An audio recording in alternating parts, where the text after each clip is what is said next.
I used to wish for my birthday that they would fucking get divorced. I used to have the exact same birthday wish. I wished that my parents would get a divorce. And when I was younger, in my teens, like 13, 14, I used to write in my journal and pray that I would get new parents, whether it was a new stepmom or a new stepdad. Sometimes I even would wish that I was adopted and my real family would show up. My parents were very toxic to one another. They were abusive emotionally and physically to one another, and I watched it growing up. And because that was the love pattern displayed to me, I repeated that pattern, and I was with narcissistic, toxic men who were both verbally and physically abusive towards me. See, here's the huge debate: get a divorce or don't get a divorce. See, your children are watching you. They're observing you. They are learning how to receive love and to give love by the display that you guys as a couple are doing. And the debate is divorce now when they're young or divorce when, they're older and they're in their, gone off to college. And when they're young, you can give them the opportunity to see you in a healthy and loving relationship. When you've spent all of your life with, two parents that obviously are showing absolutely no love to one another, and like her, if you watch her video, she says her parents live in the same house.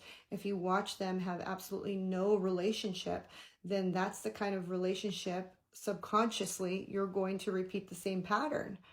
So, yes, think about what you're doing when you're asking for this divorce, and know that it's up to you, because you created these humans. You brought these humans into this world. So it is up to you to get the help that you need as a parent, either mother or father, to heal your own inner child, change your own love pattern, and get into a healthy relationship that your kids can actually watch and witness, so that they can create a new love pattern.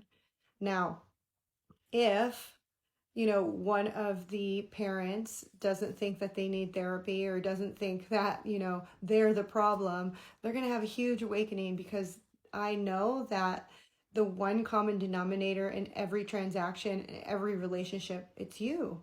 So if you go into another relationship thinking that, oh, it was this guy's fault or this girl's fault, and there's nothing wrong with me, well, there is, because you chose that person. So there's a love pattern that you're repeating. So there must be some therapy that you need to do, some healing that you need to do, some, deep analyzing of your childhood, and why you keep choosing the same type of men or women. And also, your number one priority after the divorce or during the divorce is your children, because they did not choose to come into this world. You brought them into this world with this person. So regardless of how you feel about your ex, you need to put all of your energy and all of your effort and love into those children, because divorce truly affects them. They take it on as if it's their fault that the family fell apart, and they analyze themselves and they tell themselves, it's their fault that mommy and daddy couldn't get together and couldn't stay together.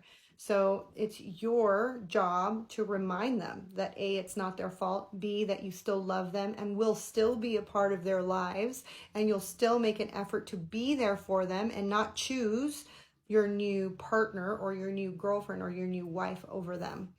That's such a huge factor.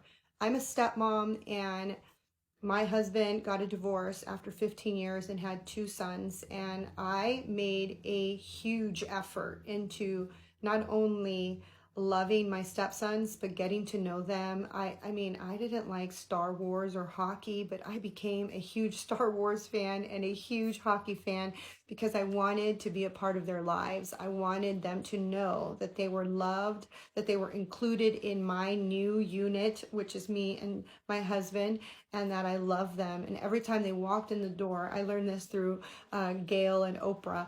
Every time my stepsons walked in the door, I always made a big deal I wanted them to feel loved when they came into my home. I wanted them to feel like I cared about them. I learned what their favorite meals were, and I cooked them every single time they were here. I figured out what their favorite snacks were, and I made sure the pantry had their favorite snacks and that the refrigerator had their favorite drinks, because I wanted them to feel at home. I didn't want them to feel like this was something different and that their dad had chosen me over them in any way, shape, or form. So it is so important for the parent who's deciding to get a divorce to do a lot of inner healing and a lot of therapy, so that A, they don't repeat the pattern and get into another yet bad relationship, and B, they can get into a loving, emotionally mature relationship that their children can look at and emulate when they get older. So, yeah. I don't know what I would have gotten if my parents would have gotten a divorce. I don't know if my dad would have gotten the therapy and the healing that he needed so that he wouldn't marry another narcissistic woman. Either way, I learned a lot from their relationship.